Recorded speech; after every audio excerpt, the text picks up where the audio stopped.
The deadbolt jammed on the third twist, and that's when I knew my life was about to crack wide open. "Tight fit," the locksmith muttered, his voice low and gravelly like he'd seen 1,000 locks give way to worse secrets than mine. He knelt down right there in the dim hallway of my Brooklyn walk-up, toolbox clattering softly against the worn floorboards, and looked up at me with eyes that stripped away every lie I'd built my world on.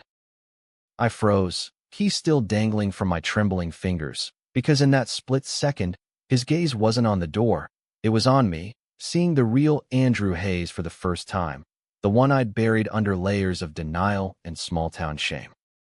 My name's Andrew Hayes, and up until that rainy Tuesday in October, I was just another 28-year-old graphic designer scraping by in New York, pretending the ache in my chest was from too many late nights at the desk, not from the men I watched from afar, but never touched. I'd moved here 5 years ago from some godforsaken suburb in Ohio, chasing the dream of reinvention, the kind they sell you in those glossy indie films where the city lights wash away your sins. But sins have a way of rusting locks you didn't even know were there. That door? It was to my apartment, sure, but it might as well have been the one to my soul. I'd locked myself out after a fight with my roommate, Sarah, nothing major, just her nagging me about the dishes again, but it hit too close to the bone. "You're always hiding, Andy," she'd said, her voice sharp like a Midwest winter. Hiding? Yeah, from her, from my folks back home, who'd disown me if they knew their golden boy preferred stubble over skirts. From myself, mostly. So I called the 24-hour service, the one with the cheesy jingle about unlocking your world. And that's how Nicholas Black showed up at my door. Well, my doorstep, since I couldn't get in. He was in his early 30s, built like he hauled more than just tools for a living. Broad shoulders under a faded flannel shirt, jeans worn at the knees from kneeling in too many strangers' thresholds. His hair was a mess of dark waves, like he'd run his hands through it one too many times that day. And there was this faint scar above his left eyebrow that made him look like he'd fought his way out of something ugly once. "Tight fit," he said again, this time with a half-smile that crinkled the corners of his hazel eyes, as he wedged a tension wrench into the keyway. I laughed, a nervous bark that echoed too loud in the empty hall, and leaned against the opposite wall, arms crossed like a shield. "Yeah, well, everything in this building's a tight fit. Rent hikes, roaches, regrets." He glanced up, that smile deepening into something warmer, something that made my stomach flip like I'd just missed a subway step. "Regrets, huh? Those are the worst locks. Take more than a pick to spring 'em." His hands moved with this quiet precision, fingers calloused but steady, and I couldn't stop watching. It was hypnotic, the way he coaxed the pins into place, like he was whispering secrets to the metal. And then, click, the tumblers fell, the door swung open, and he stood up slow, brushing dust from his knees. "There you go, Mr. Hayes. World's unlocked." He handed me the key, our fingers brushing just long enough for a spark to jump, or maybe that was just the static from the wool carpet. I mumbled a thanks, fumbling for my wallet, but he waved it off. "On the house. First one's always free, if it feels right."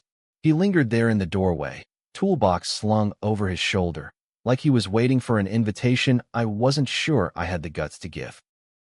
"Feel right," I echoed, heart pounding like a bass drum in some underground club.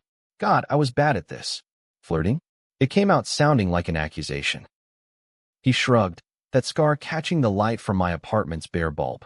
"Yeah, sometimes you just know when a lock's not the only thing stuck."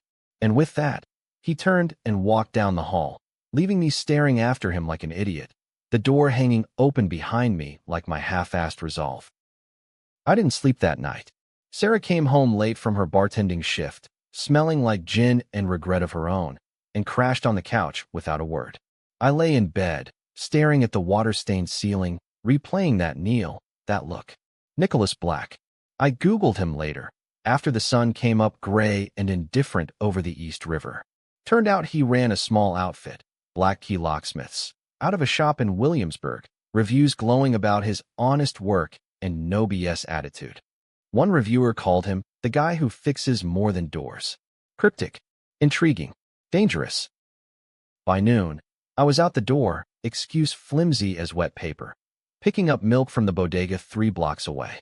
But I detoured, feet carrying me over the bridge like they had a mind of their own, past the hipster cafes and graffiti walls screaming truths I couldn't voice. The shop was tucked between a tattoo parlor and a vegan deli, sign faded but proud, black key.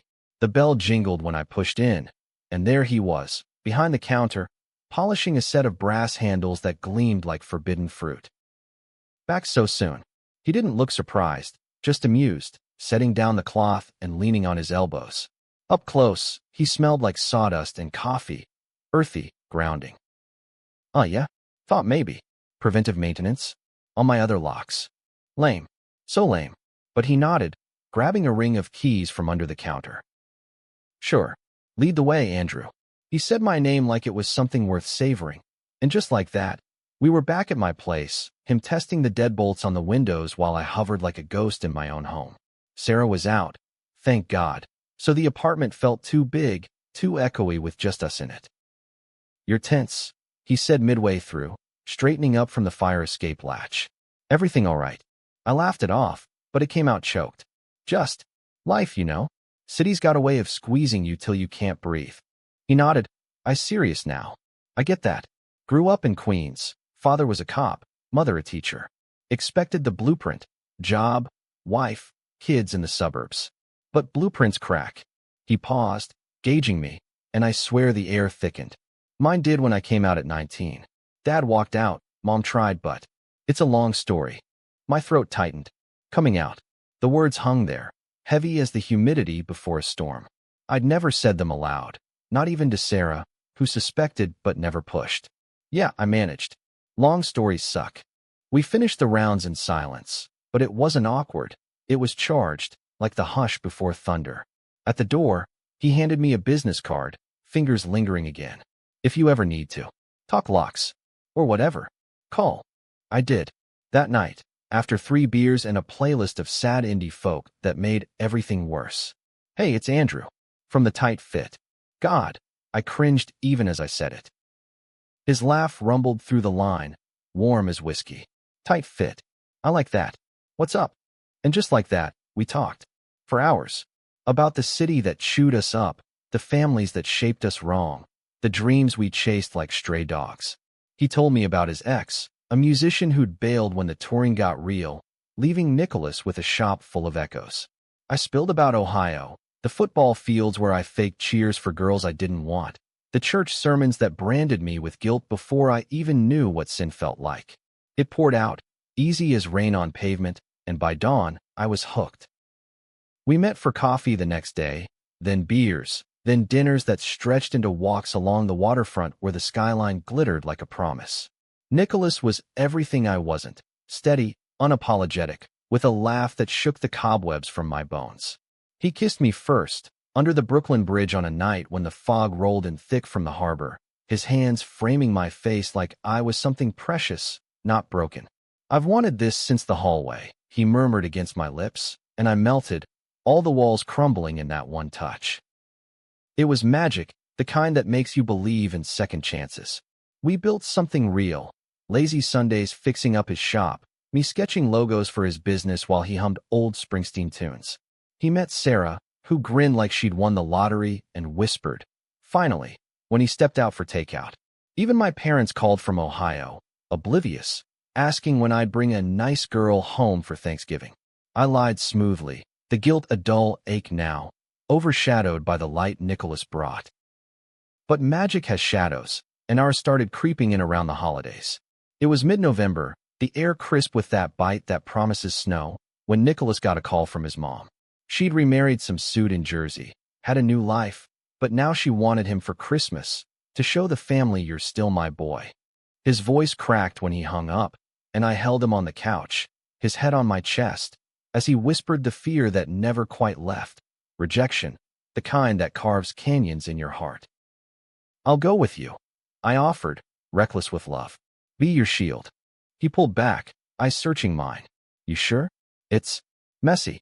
Dad might be there. The new stepdad's old school. I nodded, ignoring the twist in my gut. Messy was my middle name. But as the weeks ticked down, doubts gnawed. What if they saw through me? What if I cracked under the stairs the questions? Nicholas sensed it, grew quieter, his touches lingering like apologies. Then came the bomb. A week before we were set to drive out, I found the letter in his toolbox, tucked under a pile of pics, addressed to him in neat, looping script. I wasn't snooping. I'd stopped by the shop unannounced, surprised to find it locked early.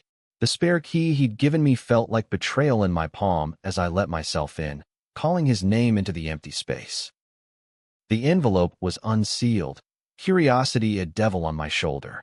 Inside, a photo, yellowed at the edges, of a younger Nicholas, maybe 20, with arms around a guy who looked like he'd stepped out of a Abercrombie ad, both grinning at some beach bonfire. And the note, "Nikki, it's been years. I know I hurt you, but I'm back in the city. We need to talk. For real this time. Jordan." Jordan, the ex, the one who'd left for the road? My blood ran cold, then hot. Why hide it? Nicholas had said they were done, ancient history. But the way the photo was creased, like it had been handled too much. I shoved it back, heart hammering, and left before he returned. That night, he showed up at my door with pizza and that easy smile, but I couldn't look at him without seeing the ghost. "What's wrong?" he asked, setting the box down, his hand on my arm. "Nothing," I lied, pulling away. "Just tired." The lie festered. By morning, it had bloomed into accusation. "Who's Jordan?" I blurted over coffee, the words sharp as shattered glass. His face drained of color. "How? I saw the letter. In your shop. Why didn't you tell me he was back?" "Because it's nothing. He texted last month, that's all." I didn't respond. "But you kept the photo." My voice rose, ugly with insecurity. "What? You pining for the one who got away?" "Andrew, stop." He reached for me, but I jerked back. "It's not like that. Jordan, he was my first everything. But he's the past. You're the present you don't trust enough to tell." The fight escalated, words flying like shrapnel. My paranoia, his secrecy, the fears we both carried like loaded guns. He stormed out, doors slamming like a guillotine, and I collapsed against the wall, tears hot and silent. Days blurred.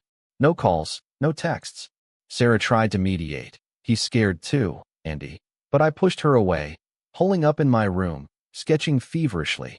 Broken keys, shadowed faces, hearts tangled in chains. Christmas loomed, a farce now. I booked a solo ticket home to Ohio, telling myself it was closure, but it was escape. The drive to Jersey was hell. Rain-slicked highways, wipers slapping like accusations. Nicholas's mom lived in a McMansion suburb, all manicured lawns and minivans, the kind of place that screams normalcy. I arrived early, soaked and hollow, and she hugged me like an old friend, her perfume cloying. "Andrew, Nick's told me so much. Come in, dry off." Nicholas was in the living room, staring out at the gray yard, shoulders tense. Our eyes met, and the air crackled. Hurt, longing, unspoken sorries. "Hey," he said softly, and I nodded, throat too tight for more. Dinner was a minefield. His dad, ex-dad, whatever, sat across, a bear of a man with a cop stare, making small talk about the game while his new wife fluttered with casseroles. Then Jordan showed up. Uninvited? No. Invited, I realized with a gut punch, when Nicholas's mom beamed and pulled him into a hug. "Jordy, so good to see you." Tall, blonde, charming as sin, Jordan shook my hand with a grip that said he knew exactly who I was. "Andrew, right? Nick's friend." The pause dripped condescension, and Nicholas stiffened beside me. The evening unraveled slow, then fast. Toasts to family, stories of old beach days where Jordan's arm slung casual around Nicholas's shoulders in the photos on the mantel. I smiled through it, wine burning my veins, but inside, the jealousy coiled like smoke. After dessert, Nicholas pulled me aside in the hallway, voice low. "This isn't what you think. Mom invited him. For closure," she said. "I swear." "Then why does it feel like betrayal?" I whispered, tears pricking. "You kneel in my hallway, unlock me, and now this? Like I'm just another tight fit you can pick and walk away from." His face crumpled. "Andrew, I love." The word hung, unfinished, as his dad lumbered in. "Everything all right, boys?" His eyes narrowed on us, the room's subtext thickening.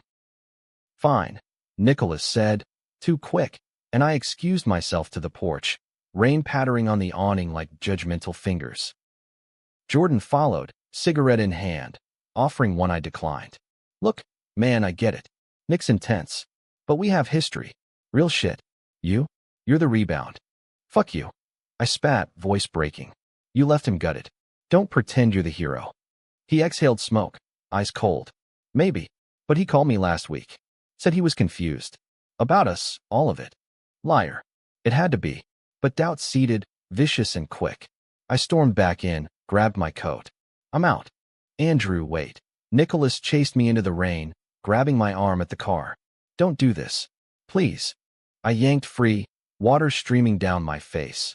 Rain or tears, who knew? You want closure? Get it without me watching. The engine roared to life, tires spinning gravel as I peeled out, leaving him silhouetted in the headlights, a broken statue in the storm. Ohio was a blur of forced cheer. Mom's turkey too dry, Dad's questions about that girl met with deflections. I ghosted Nicholas, deleted his number like ripping off a scab. New Year's came, fireworks exploding over Times Square on TV while I nursed a hangover in bed. Sarah dragged me out to a party, some warehouse bash in Bushwick, bass thumping like a migraine. That's where the high point hit, or the low, depending. I was 3 drinks in, dancing alone to forget, when I saw him across the crowd. Nicholas, laughing with a group, a beer in hand. Our eyes locked, and the world narrowed to that pull, magnetic and merciless. He wove through bodies, stopping inches away, breath ragged. You vanished. You invited your ex to family dinner. Petty, but true. I didn't. Mom did. And I told him to leave after you went out. His hand cupped my cheek, thumb brushing rain that wasn't there. I was scared, Andrew. Of them seeing us. Of losing you before I could say it right. Say what? My voice cracked, the music fading to a hum. I love you. Have since the hallway. Tight fit or not, you're the only lock I want to pick every day. The kiss was desperate, salty with sweat and unshed tears, bodies pressing close amid the strobe lights. People hooped, but we didn't care. The world shrank to us, finally unlocked. But dramas don't end at the kiss. Weeks later, the real storm broke. I'd left my phone at the shop one afternoon, rushing to a client meeting. When I returned, Nicholas was on the couch, face ashen, staring at the screen. My texts, to Sarah, venting about family pressure, about how part of me still wondered if I could go straight for them, just to keep the peace. You read my messages?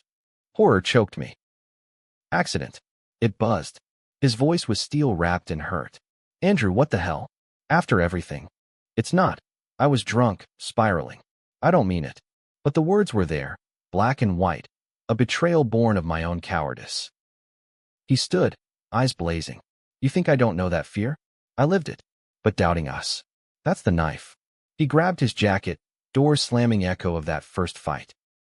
I chased him into the street, Brooklyn alive with horns and chatter, but he was gone, swallowed by the crowd.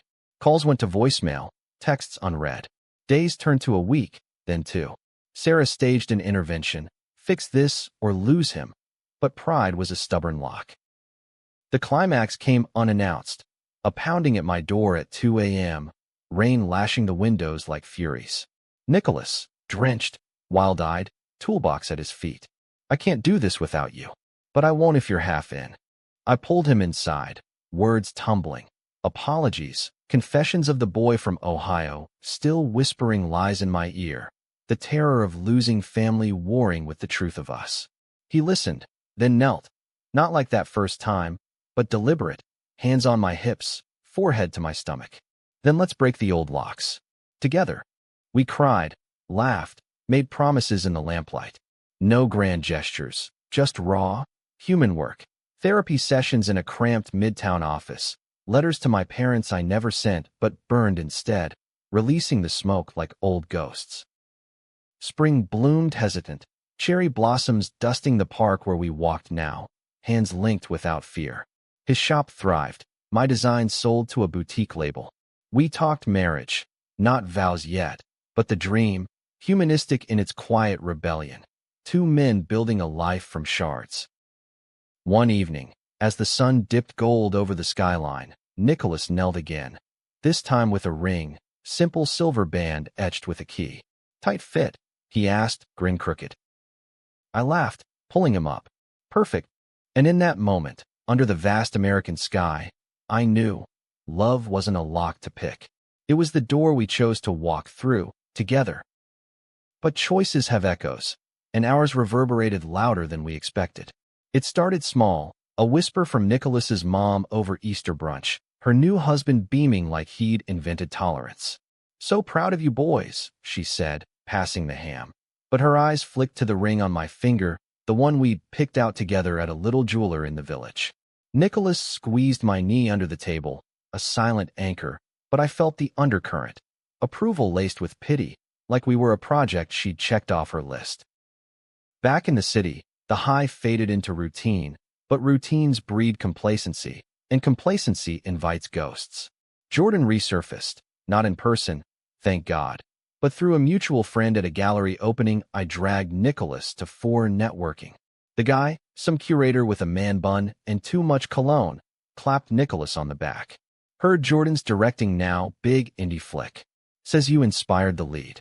Nicholas's jaw tightened, but he played it cool. Good for him. Later, in the cab home, he stared out at the blurring lights. "It's nothing. Just noise." But noise amplifies. I started noticing the silences. How he'd scroll his phone longer after mentions of old haunts, or how his laugh rang a beat too forced when Sarah teased about our bromance turning epic. Insecurity, that old Ohio hound, nosed back in. Was I enough? After the beaches and bonfires, the history etched in scars. The real fracture hit in June. Heat wave turning Brooklyn into a steam bath. I'd landed a freelance gig, big one, redesigning branding for a nonprofit in Chelsea, the kind with rainbow flags in the window, but board members who eyed you like you might scandalize the donors. Late nights at the office, takeout cold by the time I stumbled home to Nicholas asleep on the couch, tools scattered from a rushed job.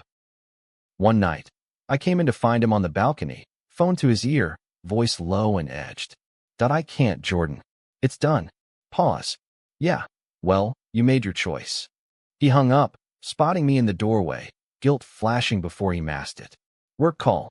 Asshole client." "Liar," I said, quieter than I meant. The word hung, heavy as the humidity. He sighed, rubbing his neck. "Okay, Jordan. He's in town for the film fest. Asked to grab coffee, clear the air." I said no. "Why not tell me?" Hurt bloomed, sharp and familiar. "Because I didn't want this fight. You're already stretched thin with work. I thought I could handle it." "Handle it alone?" Like before, my voice cracked, the balcony railing digging into my palms. "We're supposed to be a team, Nick. Not you picking locks on secrets again." He stepped closer, hands up like surrender. "I'm not. God, Andrew, I chose you. Every day." But the doubt lingered, a crack in the foundation. We patched it, dinner at our favorite hole-in-the-wall Italian, wine flowing like balm. But patches tear. The nonprofit gig soured fast. The director, a silver fox type named Harlan with a Harvard drawl, started mentoring sessions that stretched into after-hours drinks. "You've got talent, kid," he'd say, clapping my shoulder a beat too long, eyes appraising. I laughed it off, but Nicholas saw the texts, innocent check-ins that read like flirtations in the wrong light. "Am I paranoid?" he asked one night, scrolling my phone while I showered. I emerged to find him rigid, steam curling like accusations. "It's work," I said, toweling my hair. "Harlan's just intense." "Intense how?" His eyes searched mine, the scar above his brow stark in the bathroom light. "Like he thinks he's God's gift. But it's nothing." Even as I said it, guilt twisted.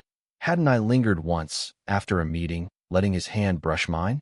Testing waters I didn't want? Nicholas nodded, but the trust frayed. Arguments simmered. My late nights, his unexplained absences, a new apprentice at the shop, he swore. We made love fierce and frequent, reclaiming each other in tangled sheets, but it was bandaging wounds that kept reopening. The breaking point came mid-July, 4th of fireworks and false freedoms. We'd planned a rooftop party with Sarah and a few friends, grill smoke, beers chilling in a tub, the city exploding in red, white, blue below. I was late, stuck at the office with Harlan breathing down my neck over revisions. "One more tweak, Andrew. Make it pop." His cologne choked the air, his proximity a violation I sidestepped too late. By the time I hit the roof, The party's peak had passed, laughter dying, embers glowing. Nicholas was at the edge, staring at the distant bursts, a beard dangling forgotten. "Hey," I said, sliding up behind him, arms around his waist. He stiffened, then turned, eyes shadowed. "Harlan dropped you off?" "What?" "No, subway." Alarm bells clanged. Saw the car pull up. Looked cozy. His voice was even, too even. "Nick, save it." He pulled away, weaving through the stragglers to the stairwell. I followed, party fading behind us like a bad dream. In the apartment, it erupted. "You think I'd cheat? After everything?" I yelled, pacing the living room, posters of my sketches mocking from the walls. "I don't know what to think anymore." He raked hands through his hair. "You're pulling away, work, doubts, the ring we never talk about. And now this guy, dropping you like a date." "It's not." But then I saw it. His phone on the coffee table, screen lit with a text preview. From Jordan, "Coffee tomorrow? One last shot. For old times." "You son of a bitch." The words escaped, venomous. "You're meeting him." "No." I was going to delete it, tell you. But the lie, or half-truth, hung rotten. We tore into each other. My flirtations with Harlan, admitted in rage. His coffee closure, with Jordan, denied but damning. Plates shattered, words sharper. "You're still that scared kid from Queens. And you're the coward who'll run back to Ohio." He grabbed his keys, toolbox clanging as he stormed out. "I need air. Don't follow." I didn't. Curled on the floor amid shards, sobs racking me, the fireworks outside mocking our implosion. Hours later, Sarah found me, swept up the mess, brewed tea strong as her hugs. "Go after him, idiot. Love's not fireworks. It's the cleanup." Dawn broke humid, me pounding on his shop door. Closed sign mocked me, but the alley gate yielded to my spare key, traitor. Inside, the place was trashed, drawers yanked, tools scattered like a burglary. Panic clawed, robbery? Worse? "Nicholas." My shout echoed empty. Then, in the back office, a note on his desk, handwriting steady despite the chaos. "Needed to think. Gone to Mom's. Don't call. Love N. Gone." The word gutted me. I sank into his chair, inhaling the scent of him. Sawdust, coffee, tears blurring the invoices stacked neat. Betrayal? No, this was deeper. The culmination of our unhealed wounds, lancing pus we'd ignored. Days dragged. No word. Harlan fired me. "Conflict of interest," he smirked, but I saw relief in his eyes. Sarah covered rent, her worry lines deepening. I walked the bridge at midnight, wind whipping doubts. Had I pushed too hard? Or not hard enough? The call came on a Tuesday, voice not his mom, trembling. "Andrew? It's Nicholas. He's in the hospital. Car accident. Coming back from the fest." Jordan was driving. The world tilted.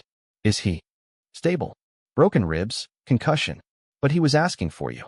Pause, thick. "Hurry." Traffic blurred, horns distant as I raced to Mount Sinai, hard a jackhammer. The waiting room was sterile hell. Beeps, fluorescent hum, his family huddled. Mom tear-streaked, Dad awkward in the corner, stepdad hovering useless. They parted when I arrived, Mom's hug fierce. "He needs you." The room was dim, machines whispering. Nicholas lay pale, tubes snaking, eyes fluttering open at my approach. "Drew." Croak, but mine. "I'm here." I took his hand, calluses rough against my palm, and the dam broke, for both of us. Jordan pulled out, drunk. I was ending it for good. His grip tightened. "Forgive me." Nothing to forgive. Lies we'd both told, secrets we'd hoarded, they dissolved in that grip. "Just heal. We're not done." Recovery was a slog. Hospital smells, rehab grinds, Nicholas cranky as a bear with a thorn. But we faced it, me sketching by his bed, him teasing my artsy scribbles. Family thawed. His dad grunted approval over bad coffee. Mom baked pies that tasted like amends. Jordan vanished. Charges pending, a ghost exorcised. Harlan? A stern email from the nonprofit, blacklisting him for inappropriate conduct. Justice, small but sweet. By August, Nicholas was home, shop half rebuilt with my amateur hammer swings. We talked. Deep, the kind that scars over. About the ring, dusted off. About Ohio, a visit planned with truths half unveiled. No perfection, but progress. Humanistic, hard one. One night, stars rare over the city. We lay on the roof, his head on my chest. Tight fit, he murmured, fingers tracing my ring. I kissed his temple. Worth every twist. Fall crept in like a cautious lover, leaves turning fire orange along the avenues, mirroring the slow burn of our mending. Nicholas's bruises faded to yellow ghosts, but the emotional ones lingered, purpling conversations we couldn't dodge. Therapy became our ritual, Wednesdays at 5. A no-nonsense shrink named Elena in a brownstone office thick with incense and acceptance. Men like you, she'd say, eyeing us over wire rims, build walls higher than necessary. Time to learn the doors. Nicholas nodded, always the quicker study, while I fidgeted, Ohio guilt gnawing. What if this, us, was just another phase, a city delusion I'd outgrow? But his hand in mine grounded me, thumbs circling my knuckles like a vow. The shop buzzed back to life, apprentices hammering under his watchful eye, and I dove into new gigs, freelance for queer nonprofits, designs that screamed authenticity. Sarah dubbed us the unbreakable duo, hosting game nights where she'd cheat at Monopoly just to see Nicholas's competitive scowl melt into laughter. Life normalized, but normalcy tests resilience, and ours faced its fiercest gale yet. Thanksgiving loomed, that American altar of gratitude laced with familial knives. My parents insisted, time to meet the family, son, oblivious to the family, being Nicholas, not some phantom girlfriend. We'd planned the reveal, casual over pie, truths served with whipped cream. But en route to Ohio, snow flurrying the windshield, panic clawed my throat. What if they hate us? I muttered, hands wide on the wheel. Nicholas squeezed my thigh. Then we drive back to Brooklyn. Together. The house was as I remembered, split-level colonial, flagpole stark, driveway shoveled pristine. Mom enveloped us in lavender hugs, Dad's handshake firm on Nicholas's. Locksmith, good trade. Honest work. Dinner hummed with turkey and small talk. Politics skirted, jobs probed. Until coffee, when Mom's eyes twinkled. So, Andrew, that girl you mentioned. The room stilled. Nicholas's fork paused mid-air, his calm a lifeline. I swallowed, words sticking. Actually, Mom, there's no girl. It's Nicholas.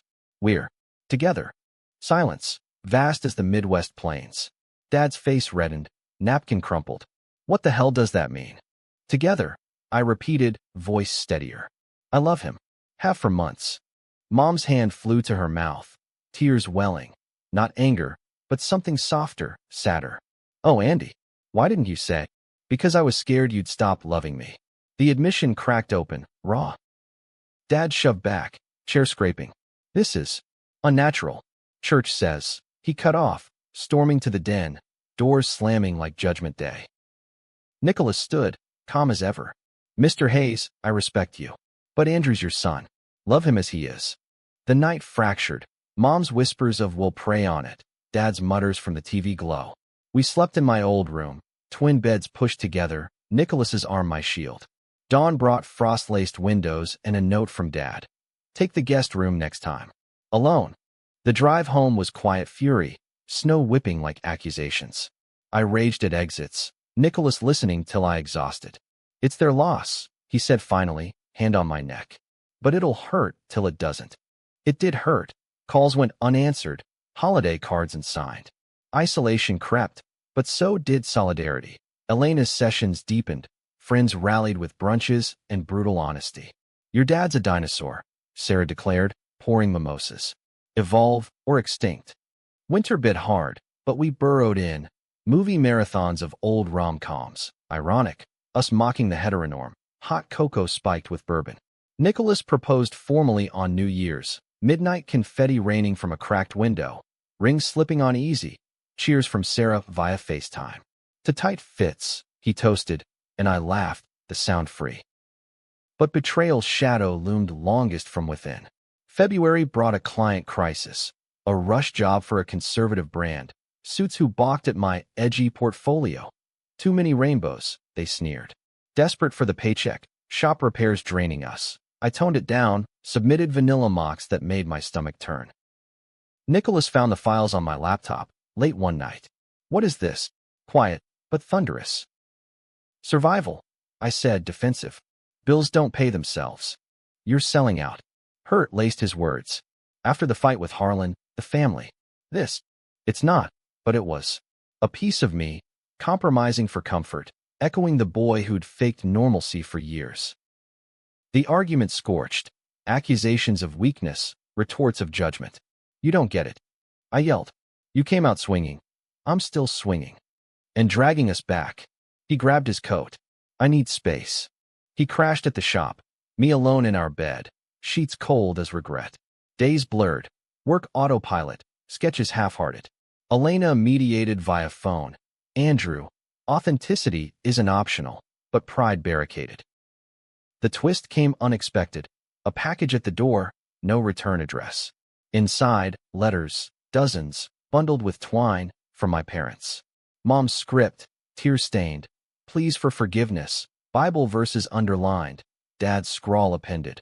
We were wrong. Come home. Both of you. Relief flooded, then suspicion. Why now?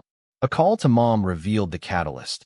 A church sermon on love thy neighbor, hitting too close. A neighbor's gay son, out and thriving. Opened our eyes, Andy. We're trying. I showed Nicholas that night, uninvited at the shop. He read in silence, then pulled me into the back, door locked. This changes things. Maybe. Honesty, finally. But I need to change too. No more toning down. He nodded, forehead to mine. Deal. And I'm sorry for pushing. We rebuilt slower, wiser. I quit the gig, pivoted to queer-centric work. He opened the shop to community events, lockpicking workshops for at-risk youth. Spring teased with tulips, our walks laced with plans, a commitment ceremony, small, on the bridge where we'd kissed. Yet drama delights in ambush. May brought Jordan's film premiere, unavoidable since a friend scored invites, insisting support local talent. Nicholas demurred, but I pushed. Closure, remember? Face it head on. The theater hummed hip, red carpet absurd. Jordan, slick in a blazer, air-kissed cheeks, eyes lingering on Nicholas. Glad you came. Means something. The film? A gut punch, thinly veiled biopic. Lead character a locksmith torn between safe past, ex-lover, charismatic director stand-in, and risky present me? A nameless artist foil, portrayed flighty, uncommitted. Credits rolled to applause. We slipped out, nausea churning. Outside, Nicholas exploded in the alley. That bastard, twisting us into his redemption arc. I grabbed his face.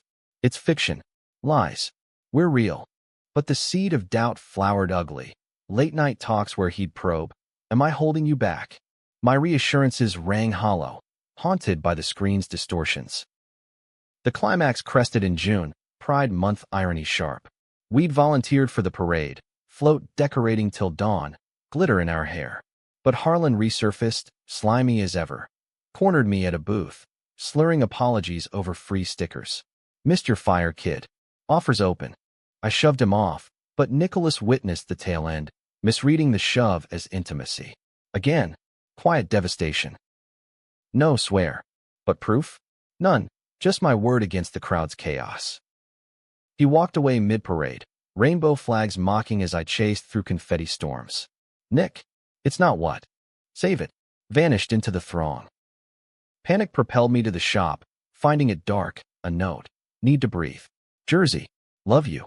Jersey, his mom's, the accident's echo. I drove blind, tears blurring taillights, arriving to her porch light glow. She met me at the door, weary. He's in the garage. Brooding. There, amid oily rags and half-fixed bikes, Nicholas hunched over a workbench, hammer idle. Go away, Andrew. No. I knelt beside him, toolbox echo. Harlan's a creep. I pushed him off. Call Sarah, she saw. He deflated, hammer clattering. I know. Deep down. But the film's in my head, your parents' letters. I keep waiting for the other shoe. Then stop waiting. Raw, I cupped his face. We're flawed, messy Americans, chasing dreams, screwing up, trying again. But I choose you. Every tight fit. He broke then, sobs muffled in my shoulder, tools forgotten. I choose you too. God, I do. We stayed till dawn, talking truths. The film's poison, our insecurities' roots. Mom brought coffee, her presence a bridge. Boys, life's too short for doubts. Back in Brooklyn, healing accelerated. Therapy doubled down, boundaries etched. Jordan faded. A cease and desist from a lawyer friend, silence golden. Summer solstice, we hosted a barbecue. Friends, family proxies, laughter loud. As dusk fell, Nicholas knelt in the grass, not for proposal but play. Tickling me till surrender, rings glinting twin. Forever, he asked, breathless. Twist and all. Autumn returned, a full circle etched in amber leaves and harvest moons. But this time, we walked it hand in hand, unyielding. The commitment ceremony was simple. October 15th, under the Brooklyn Bridge's iron lace, a justice of the peace with a rainbow pin, Sarah officiating MC with body toasts. Vows exchanged amid joggers and gulls. Mine. You picked my lock when I didn't know it was jammed. I'll spend life turning yours with care. His, tight fit from the start, glad we forced it open. Mom and Dad came, tentative, but there, Dad's handshake firmer, Mom's tears joyful. Proud of you, son, he mumbled post-ceremony, clapping Nicholas's back. Not perfection, but progress. A card arrived later, checking closed for a new start. Words unspoken but felt. Life layered on. My studio thrived, murals commissioned for community centers, vibrant queer histories splashed on brick. Nicholas expanded the shop, adding security consults for small businesses, his steady hands now synonymous with safety. We adopted a mutt from the shelter, rusty, all wiry fur and wagging redemption. Nights ending with walks where we'd plot futures, a house upstate, maybe kids via surrogacy, the American dream queered. But no arc lacks tension, and ours tautened with an unforeseen pull. Nicholas's health, that accident's hidden toll. November chills brought coughs he waved off, just the damp. But by December, fatigue shadowed his eyes, energy sapped like a drained battery. Shop flu, he joked, but doctor visits confirmed. Pneumonia, stubborn, rooted in scarred lungs from the crash. Hospital again. Deja vu cruel, beeps a dirge. I held vigil, sketching his sleeping face, willing strength. Fight it, I whispered, Elena's words echoing. Love's the best medicine, but science helps. He rallied slow, IVs dripping antibiotics, Mom's soup smuggled in. Crises forge bonds.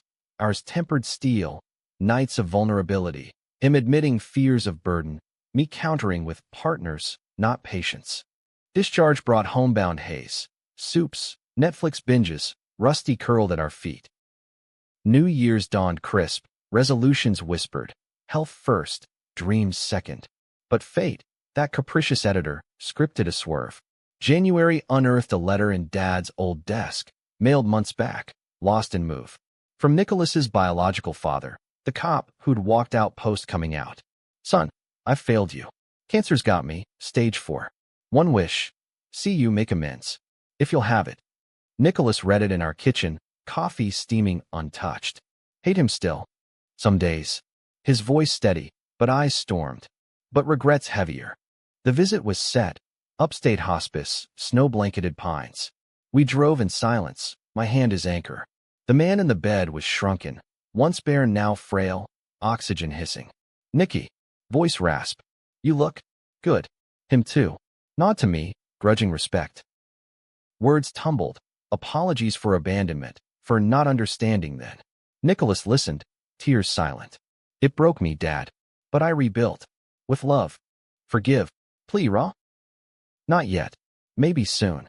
Honesty, our creed. We left lighter, ghosts partially laid. Nicholas's cough eased with spring, strength returning in runs along the river, wind whipping resolve. Yet controversy brewed external, a local news spot on the shop, Locksmith to the stars. But twisted, outing clients' scandals via leaked jobs. Backlash hit, protests outside, slurs spray painted on the door. Fag fixer, one red as rage. Nicholas wanted to shudder, I refused. Fight back. We did, press conference with allies, rainbow locks installed as art. Coverage flipped, heroes, not targets. Strength in solidarity, American grit. Summer swelled. Our first anniversary marked with a weekend in the Hamptons. Borrowed beach house. Waves crashing confessions. Hard year. Nicholas said, sand between toes. Best one. Truth. Fall 2026 whispered changes. A positive test from the surrogate, heartbeat flickering on ultrasound. Parenthood's terror thrill, us wide-eyed dads-to-be. But climax demands crescendo. October storm, literal, hurricane-force winds battering the city, stranded us in the shop, power out, rusty whining. As floods rose ankle-deep, a call pierced. My parents, car hydroplaned en route to visit. Hospital, Mom gasped.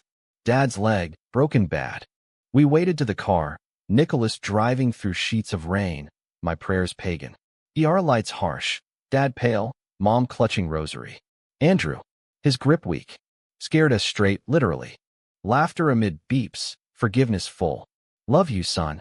Both ways. Winter birthed our son, Elias, after Elena's nudge for light. Tiny fists, cries conquering silence. Sleepless nights, diaper dashes, but joy profound. Nicholas cradling him at dawn, me sketching their profiles, family etched eternal. Years blurred, Elias toddling the shop, keys his toys, upstate home with porch swings, my exhibits in Soho, Nicholas's keyrings sold nationwide. Conflicts came, teen rebellions, job stresses, but we knelt through them, unlocking together. One evening, Elias asleep, we sat on the stoop, Brooklyn humming. Tight fit. Nicholas teased, ring glinting. Perfect twist. I leaned in, kiss soft as promise.